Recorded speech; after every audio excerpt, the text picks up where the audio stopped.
ആകാശവാണി. നമസ്കാരം. പ്രാദേശിക വാർത്തകൾ വായിക്കുന്നത് അശ്വതി.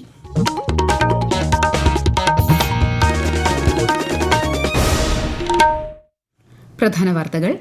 ലോകത്തിലെ ഏറ്റവും വേഗത്തിൽ വളരുന്ന സമ്പദ് വ്യവസ്ഥയാണ് ഇന്ത്യയെന്ന് പ്രധാനമന്ത്രി നരേന്ദ്രമോദി. അമീബിക് മസ്തിഷ്ക ജ്വരത്തിനെതിരെ ജാഗ്രത ശക്തമാക്കി ആരോഗ്യവകുപ്പ്. കോഴിക്കോട് ഒരാളെ കൂടി ആശുപത്രിയിൽ പ്രവേശിപ്പിച്ചു. ഡെറാഡൂണിൽ അന്തരിച്ച മലയാളി സൈനികൻ തിരുവനന്തപുരം സ്വദേശി എസ് ബാലുവിന് വിട നൽകി ജന്മനാട്. 15ാം കേരള നിയമസഭയുടെ 14ാം സമ്മേളനം മറ്റന്നാൾ ആരംഭിക്കും. സംസ്ഥാനത്തിന്റെ ആദ്യ സമഗ്ര നഗരനയം രൂപീകരിക്കാൻ ലക്ഷ്യമിട്ട് ആരംഭിച്ച അർബൻ കോൺക്ലേവിന് ഇന്ന് സമാപനം. ഹോങ്കോങ് ഓപ്പൺ ബാഡ്മിന്റണിൽ സാത്വിക് സായിരാജ് ചിരാഗ് ഷെട്ടി സഖ്യം ഫൈനലിൽ. വാർത്തകൾ വിശദമായി. ലോകത്തിലെ ഏറ്റവും വേഗത്തിൽ വളരുന്ന പ്രധാന സമ്പദ് വ്യവസ്ഥയാണ് ഇന്ത്യയെന്ന് പ്രധാനമന്ത്രി നരേന്ദ്രമോദി. വടക്കുകിഴക്കൻ മേഖല രാജ്യത്തിന്റെ വളർച്ച എഞ്ചിനായി മാറുകയാണെന്നും പ്രധാനമന്ത്രി പറഞ്ഞു. മിസോറാമിലെ ഐസോളിൽ വിവിധ വികസന പദ്ധതികൾ വിർച്വലായി ഉദ്ഘാടനം ചെയ്യുകയായിരുന്നു അദ്ദേഹം. സർക്കാരിന്റെ വടക്കുകിഴക്കൻ നയത്തിലും വടക്കുകിഴക്കൻ സാമ്പത്തിക ഇടനാഴിയിലും മിസോറാമിന് സുപ്രധാന പങ്കുണ്ടെന്നും പ്രധാനമന്ത്രി വ്യക്തമാക്കി. Mizoram is playing an important role in India's development journey. Friends, this is a historic day for the nation, particularly for the people of Mizoram. From today, Aizawl will be on India's railway map. മണിപ്പൂരിൽ 8,500 കോടിയിലധികം രൂപയുടെ വിവിധ വികസന പദ്ധതികളും ശ്രീ മോദി അല്പസമയത്തിനകം നാടിന് സമർപ്പിക്കും. പ്രധാനമന്ത്രി ഇന്ന് അസമും സന്ദർശിക്കും. നേപ്പാളിൽ ഇടക്കാല പ്രധാനമന്ത്രിയായി അധികാരമേറ്റ മുൻ ചീഫ് ജസ്റ്റിസ് സുശീല കർക്കിക്ക് പ്രധാനമന്ത്രി നരേന്ദ്രമോദി ആശംസകൾ നേർന്നു. നേപ്പാളിലെ ആദ്യ വനിതാ പ്രധാനമന്ത്രിയാണ് കർക്കി. അതേസമയം നേപ്പാളിൽ കുടുങ്ങിയ മലയാളികളുടെ സംഘം ഇന്ത്യയിലേക്ക് തിരിച്ചു. ബാംഗ്ലൂർ വഴിയാണ് ഇവർ നാട്ടിലെത്തുക. 15ാം കേരള നിയമസഭയുടെ 14ാം സമ്മേളനത്തിന് മറ്റന്നാൾ തുടക്കമാകും.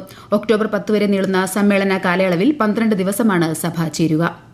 സംസ്ഥാനത്തിന്റെ ആദ്യ സമഗ്ര നഗരനയം രൂപീകരിക്കുന്നതിനായി ഇന്നലെ കൊച്ചിയിൽ ആരംഭിച്ച 2 ദിവസത്തെ അർബൻ കോൺക്ലേവിന് ഇന്ന് സമാപനമാകും. ഇന്ന് നടക്കുന്ന മേയർമാരുടെ സമ്മേളനത്തിൽ വിവിധ രാജ്യങ്ങളിൽ നിന്നുള്ളവർ പങ്കെടുക്കും. സമാപന സമ്മേളനത്തിൽ ഐക്യരാഷ്ട്രസഭയുടെ India resident coordinator Shobi sharp മുഖ്യാതിഥിയാകും. സമാപന സമ്മേളനം മന്ത്രി പി രാജീവ് ഉദ്ഘാടനം ചെയ്യും. കോഴിക്കോട് അമീബിക് മസ്തിഷ്ക ജ്വരം ബാധിച്ച് ഒരാളെ കൂടി ആശുപത്രിയിൽ പ്രവേശിപ്പിച്ച പശ്ചാത്തലത്തിൽ ആരോഗ്യവകുപ്പ് ജാഗ്രത കർശനമാക്കി. മലപ്പുറം അരീക്കോട് സ്വദേശി 10 വയസ്സുള്ള കുട്ടിക്കാണ് പുതുതായി രോഗബാധ റിപ്പോർട്ട് ചെയ്തത്. ആകെ 11 പേരാണ് നിലവിൽ ചികിത്സയിലുള്ളത്. വിശദാംശങ്ങളുമായി ആകാശവാണി കോഴിക്കോട് ജില്ലാ പ്രതിനിധി നസീർ ബാബു. 2023 നിപ ഔട്ട്ബ്രേക്ക് ശേഷം മസ്തിഷ്കജ്വരങ്ങൾ റിപ്പോർട്ട് ചെയ്യണമെന്നും എന്ത് കാരണത്താൽ ഉണ്ടാകുന്നു എന്ന് കണ്ടെത്തണമെന്നും അടിസ്ഥാനത്തിലാണ് 2023 മുതൽ കൂടുതൽ അമീബിക് കേസുകൾ സംസ്ഥാനത്ത് റിപ്പോർട്ട് ചെയ്തത്. രോഗത്തിന്റെ പരിശോധനയ്ക്കും ചികിത്സയ്ക്കും ഗൈഡ് ലൈൻ ഇറക്കി. ജലാശയങ്ങളുമായി സമ്പർക്കമില്ലെങ്കിലും അമീബിക് മസ്തിഷ്കജ്വരത്തിന് പരിശോധന നടത്തണം. മുഖ്യമന്ത്രിയുടെ നേതൃത്വത്തിൽ തന്നെ വിവിധ വകുപ്പുകളുടെ യോഗം ചേർന്ന് ജലശുദ്ധിക്കായി ക്യാമ്പയിൻ ആരംഭിച്ചിട്ടുണ്ട്. ഡെറാഡൂണിലെ ഇന്ത്യൻ സൈനിക അക്കാദമിയിലെ പരിശീലനത്തിനിടെ ജീവൻ നഷ്ടമായ തിരുവനന്തപുരം പാപ്പനംകോട് സ്വദേശിയായ ഓഫീസർ കേഡറ്റ് എസ് ബാലുവിന്റെ സംസ്കാരം തൈക്കാട് ശാന്തികവാടത്തിൽ പൂർണ്ണ സൈനിക ബഹുമതികളോടെ നടന്നു. രാവിലെ വസതിയിൽ പൊതുദർശനത്തിന് വെച്ച ഭൌതികദേഹത്തിൽ മന്ത്രി വി ശിവൻകുട്ടി ഉൾപ്പെടെ നിരവധി പേർ അന്ത്യാഞ്ജലി അർപ്പിച്ചു. ഇന്നലെ തിരുവനന്തപുരത്തെത്തിച്ച ഭൌതികദേഹം പാങ്ങോട് മിലിറ്ററി സ്റ്റേഷനിലെ മുതിർന്ന ഉദ്യോഗസ്ഥരും സംസ്ഥാന സർക്കാർ പ്രതിനിധികളും ചേർന്ന് ഏറ്റുവാങ്ങി. തെലങ്കാനയിലെ നാഷണൽ സർവേ റവന്യൂ ഉദ്യോഗസ്ഥരും ഇൻഫോർമാറ്റിക്സ് സെന്റർ ഉദ്യോഗസ്ഥരും ഉൾപ്പെടുന്ന സംഘം 2 ദിവസത്തെ സന്ദർശനത്തിനായി മറ്റന്നാൾ തിരുവനന്തപുരത്ത് എത്തിച്ചേരും. കേരളത്തിൽ നടപ്പാക്കി വരുന്ന രാജ്യത്തെ ആദ്യ സമഗ്ര ഡിജിറ്റൽ ഭൂവിവര സംവിധാനമായ എന്റെ ഭൂമി സംയോജിത പോർട്ടലിനെക്കുറിച്ച് പഠിക്കുന്നതിനായാണ് സംഘം എത്തുന്നത്. 2024-25 സാമ്പത്തിക വർഷത്തിലെ ആദായ നികുതി റിട്ടേണുകൾ സമർപ്പിക്കാൻ മറ്റന്നാൾ വരെ അവസരം. വൈകിയുള്ള നികുതി സമർപ്പണത്തിന് പിഴയും പലിശയും ഈടാക്കും. ആരോഗ്യ ഇൻഷുറൻസ് പ്രീമിയം GSTയിൽ നിന്ന് ഒഴിവാക്കിയത് ആരോഗ്യ മേഖലയെ കൂടുതൽ ജനകീയമാക്കുമെന്ന് കേന്ദ്ര സർക്കാർ. ആരോഗ്യ ചിലവുകളെ ദൈനംദിന ചിലവുകളിൽ നിന്ന് ഒഴിവാക്കാൻ ഇത് സഹായകമാകുമെന്നും കേന്ദ്രം വ്യക്തമാക്കി. സാധാരണക്കാരുടെ ജീവിതത്തിലെ ചെലവ് ചുരുക്കുന്നതിന് സഹായിക്കുന്ന തരത്തിൽ നിത്യോപയോഗ സാധനങ്ങൾ ഉൾപ്പെടെയുള്ളവയുടെ നിരക്കുകളിൽ കുറവ് വരുത്തിയതായും സർക്കാർ അറിയിച്ചു. ആകാശവാണി തിരുവനന്തപുരം പ്രാദേശിക വാർത്താ വിഭാഗം അവതരിപ്പിക്കുന്ന പ്രത്യേക പരിപാടിയായ നല്ല വാർത്ത എല്ലാ ശനിയാഴ്ചയും വൈകുന്നേരം 6:40 പ്രക്ഷേപണം ചെയ്യുന്നതാണ്. ഇന്ന് 6:30 പ്രാദേശിക വാർത്തകൾക്ക് ശേഷം നല്ല വാർത്ത കേൾക്കാവുന്നതാണ്. ഈ വാർത്തകൾ ആകാശവാണിയിൽ നിന്നും. ആകാശവാണി വാർത്തകളും വാർത്താധിഷ്ഠിത പരിപാടികളും All India Radio News Thiruvananthapuram YouTube ചാനലിലും All India Radio News Thiruvananthapuram Facebook പേജിലും AR News_ തിരുവനന്തപുരം ഇൻസ്റ്റഗ്രാം അക്കൌണ്ടിലും AR News_TVM X ഹാൻഡിലും ലഭ്യമാണ്. ആരോഗ്യമേഖലയിലെ മികച്ച പ്രവർത്തനത്തിന് ലഭിച്ച പുരസ്കാര നിറവിലാണ് പാലക്കാട് ജില്ലയിലെ വെള്ളിനേഴി ഗ്രാമപഞ്ചായത്ത്. 2023-24 വർഷത്തെ ആർദ്ര കേരളം പുരസ്കാരത്തിൽ സംസ്ഥാനത്ത് 1ാം സ്ഥാനമാണ് വെള്ളിനേഴിക്ക് ലഭിച്ചത്. വിശദാംശങ്ങളുമായി ആകാശവാണി പാലക്കാട് ജില്ലാ പ്രതിനിധി ഫൈസൽ അലിമുത്ത്. പഞ്ചായത്തിലെ ആരോഗ്യ സ്ഥാപനങ്ങളിലെ മികച്ച സൗകര്യങ്ങൾ, ആരോഗ്യ മേഖലയിൽ ചെലവഴിച്ച തുക, പകർച്ചവ്യാധി പ്രതിരോധ പ്രവർത്തനങ്ങളിലെ മികവ് തുടങ്ങിയവ കണക്കിലെടുത്താണ് പുരസ്കാരം. മാലിന്യ സംസ്കരണ പദ്ധതിയായ അതിജീവനം, ശുദ്ധജലം ഉറപ്പുവരുത്തുന്ന തെളിനീർ പദ്ധതി, ജീവിതശൈലി രോഗ നിയന്ത്രണ പരിപാടിയായ ഹൃദയപൂർവ്വം വെള്ളിനേഴി എന്നിവ മാതൃകയാണ്. പഞ്ചായത്തിലെ ആയുർവേദ ഹോമിയോ ഡിസ്പെൻസറികൾ രോഗി സൗഹൃദ സ്ഥാപനങ്ങളാക്കി മാറ്റിയതും നേട്ടമായി. ഇന്ന് ലോക പ്രഥമ ശുശ്രൂഷ ദിനം. ജീവൻ രക്ഷിക്കുന്നതിൽ പ്രഥമ ശുശ്രൂഷയുടെ പങ്കിനെക്കുറിച്ചുള്ള അവബോധം വർദ്ധിപ്പിക്കുക എന്ന ലക്ഷ്യത്തോടെയാണ് എല്ലാ വർഷവും സെപ്റ്റംബർ മാസത്തിലെ 2ാം ശനിയാഴ്ച ലോക പ്രഥമ ശുശ്രൂഷ ദിനമായി ആചരിക്കുന്നത്. പ്രഥമ ശുശ്രൂഷയും കാലാവസ്ഥാ വ്യതിയാനവും എന്നതാണ് ഈ വർഷത്തെ ദിനാചരണ പ്രമേയം. കേരള സംഗീത നാടക അക്കാദമി സംഘടിപ്പിക്കുന്ന ദേശീയ നൃത്തോത്സവം ത്രിഭംഗി മന്ത്രി രാമചന്ദ്രൻ കടന്നപ്പള്ളി ഇന്ന് കണ്ണൂരിൽ ഉദ്ഘാടനം ചെയ്യും. സംഗീത നാടക അക്കാദമി ചെയർപേഴ്സൺ മട്ടന്നൂർ ശങ്കരൻകുട്ടി അധ്യക്ഷത വഹിക്കും. 3 മേഖലകളിലായുള്ള നൃത്തോത്സവത്തിന്റെ ഉത്തരമേഖലാതല പരിപാടിയാണ് കണ്ണൂരിൽ നടക്കുന്നത്. സ്കൂൾ വിദ്യാർത്ഥികൾക്ക് ഭാഷയിലും സാഹിത്യത്തിലുമുള്ള താൽപര്യം വർദ്ധിപ്പിക്കാനായി സംസ്ഥാന വിദ്യാഭ്യാസ സാങ്കേതിക വിദ്യാ ഇൻസ്റ്റിറ്റ്യൂട്ട് ഈ മാസം 18-19 തീയതികളിൽ തിരുവനന്തപുരത്ത് സംസ്ഥാനതല സാഹിത്യോത്സവം സംഘടിപ്പിക്കുന്നു. കൂടുതൽ വിവരങ്ങളുമായി ആകാശവാണി ലേഖകൻ സ്മിതി എം പള്ളുരുത്തി. സാഹിത്യരചന ശില്പശാലകൾ, പ്രമുഖ മലയാള എഴുത്തുകാരുമായുള്ള സംവാദം, പുസ്തക പ്രകാശനവും പ്രദർശനവും, ഇങ്ങനെ വളരെ വിപുലമായ പരിപാടികളാണ് ഒരുക്കുന്നത്. പൊതുവിദ്യാലയങ്ങളിലെ 140 വിദ്യാർത്ഥികൾ എഴുതി പ്രസിദ്ധീകരിച്ച പുസ്തകങ്ങളുടെ പ്രദർശനം ഏറെ സവിശേഷമാകും. സർഗാത്മകത വളർത്തിയെടുക്കുകയും എഴുത്തുകാരെ സൃഷ്ടിക്കുകയും മാത്രമല്ല, വിദ്യാർത്ഥി സമൂഹത്തിൽ മികച്ച വായനാ സംസ്കാരം വളർത്തിയെടുക്കുക കൂടിയാണ് ലക്ഷ്യമിടുന്നത്.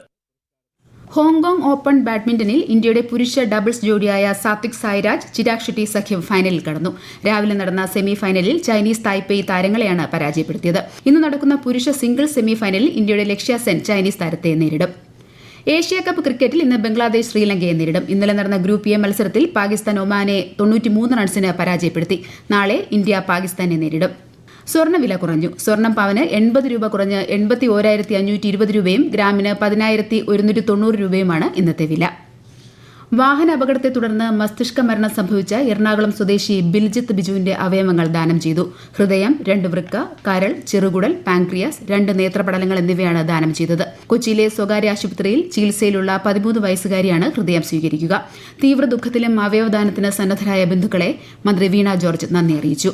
കൊല്ലം റെയിൽവേ സ്റ്റേഷൻ നവീകരണത്തിന്റെ ഭാഗമായി ഇന്നു മുതൽ 65 ദിവസത്തേക്ക് ട്രെയിൻ ഗതാഗതത്തിൽ നിയന്ത്രണം. കൊല്ലം റെയിൽവേ സ്റ്റേഷനിലെ പ്രധാന പാതകളിലൂടെ ട്രെയിനുകൾ 20 മിനിറ്റ് വരെ വൈകി ഓടാൻ സാധ്യതയെന്ന് റെയിൽവേ അറിയിച്ചു. രാവിലെ 10:45-നും 12:15-നും ഇടയിൽ 1.5 മണിക്കൂറും രാത്രി 10:30 മുതൽ പുലർച്ചെ 3:30 വരെ 5 മണിക്കൂറുമായിരിക്കും നിർമ്മാണ പ്രവർത്തനങ്ങൾ. പട്ടികജാതി പട്ടികവർഗ വികസന വകുപ്പിന്റെ 2025-26 വർഷത്തെ ഉന്നതി വിദേശ പഠന സ്കോളർഷിപ്പുകൾ തിങ്കളാഴ്ച മുഖ്യമന്ത്രി പിണറായി വിജയൻ തിരുവനന്തപുരത്ത് വിതരണം ചെയ്യും. 1000 വിദ്യാർത്ഥികൾക്ക് വിദേശ പഠനം സാധ്യമാക്കിയതിന്റെ പ്രഖ്യാപനവും മുഖ്യമന്ത്രി നിർവഹിക്കും. മന്ത്രിമാരായ ഒ. കേളു, വി. ശിവൻകുട്ടി എന്നിവർ പങ്കെടുക്കും. മത്സ്യത്തൊഴിലാളി ക്ഷേമനിധി ബോർഡിന്റെ ആന്റി ഡ്രഗ് ക്യാമ്പയിൻ 2025 പ്രതിഭാ പുരസ്കാരം ഇന്ന് മന്ത്രി വി. അബ്ദുറഹ്മാൻ വിതരണം ചെയ്യും. വൈകിട്ട് മലപ്പുറത്ത് നടക്കുന്ന പരിപാടിയിൽ മത്സ്യബന്ധന അനുബന്ധ രംഗത്തെ മുതിർന്ന പൌരന്മാർ, കലാ, കായിക, സാംസ്കാരിക, സാഹിത്യ രംഗത്ത് ശ്രദ്ധ നേടിയ പ്രതിഭകൾ തുടങ്ങിയവരെ ആദരിക്കും. 2025 ജൂലൈ വരെയുള്ള ക്ഷേമ പദ്ധതി ധനസഹായ അപേക്ഷകൾ തീർപ്പാക്കി ധനസഹായവും വിതരണം ചെയ്യും. കണ്ണൂർ മട്ടന്നൂർ സ്വദേശിയായ ഡോക്ടറിൽ നിന്നും വാട്സാപ്പിലൂടെ 4,43,00,000-ലധികം രൂപ തട്ടിയ കേസിൽ ഒരാൾ അറസ്റ്റിൽ. എറണാകുളം അറക്കപ്പടി സ്വദേശിയായ സൈനുൽ ആബിദിനാണ് പിടിയിലായത്. എറണാകുളത്ത് നിന്നാണ് കണ്ണൂർ സിറ്റി സൈബർ പോലീസ് ഇയാളെ അറസ്റ്റ് ചെയ്തത്. കേരള വാട്ടർ അതോറിറ്റിയുടെ പോങ്ങുമൂട് ജലസംഭരണി വൃത്തിയാക്കുന്ന പണികൾ നടത്തുന്നതിനാൽ ഈ മാസം 16-17 തീയതികളിൽ ഉള്ളൂർ, പോങ്ങുമൂട്, പ്രശാന്ത് നഗർ ഉൾപ്പെടെ തിരുവനന്തപുരം നഗരത്തിലെ വിവിധ ഭാഗങ്ങളിൽ കുടിവെള്ള വിതരണം പൂർണ്ണമായും മുടങ്ങും. പ്രധാന വാർത്തകൾ വീണ്ടും. ലോകത്തിലെ ഏറ്റവും വേഗത്തിൽ വളരുന്ന സമ്പദ് വ്യവസ്ഥയാണ് ഇന്ത്യയെന്ന് പ്രധാനമന്ത്രി നരേന്ദ്രമോദി. അമീബിക് മസ്തിഷ്ക ജ്വരത്തിനെതിരെ ജാഗ്രത ശക്തമാക്കി ആരോഗ്യവകുപ്പ്. കോഴിക്കോട് ഒരാളെ കൂടി ആശുപത്രിയിൽ പ്രവേശിപ്പിച്ചു. ഡെറാഡൂണിൽ അന്തരിച്ച മലയാളി സൈനികൻ തിരുവനന്തപുരം സ്വദേശി എസ് ബാലുവിന് വിട നൽകി ജന്മനാട്. 15ാം കേരള നിയമസഭയുടെ 14ാം സമ്മേളനം മറ്റന്നാൾ ആരംഭിക്കും. സംസ്ഥാനത്തിന്റെ ആദ്യ സമഗ്ര നഗരനയം രൂപീകരിക്കാൻ ലക്ഷ്യമിട്ട് ആരംഭിച്ച അർബൻ കോൺക്ലേവിന് ഇന്ന് സമാപനം. ഹോങ്കോങ് ഓപ്പൺ ബാഡ്മിന്റണിൽ സാത്വിക് സായിരാജ് ചിരാഗ് ഷെട്ടി സഖ്യം ഫൈനലിൽ. പ്രാദേശിക വാർത്തകൾ കഴിഞ്ഞു. അടുത്ത വാർത്താ പ്രക്ഷേപണം 12:50.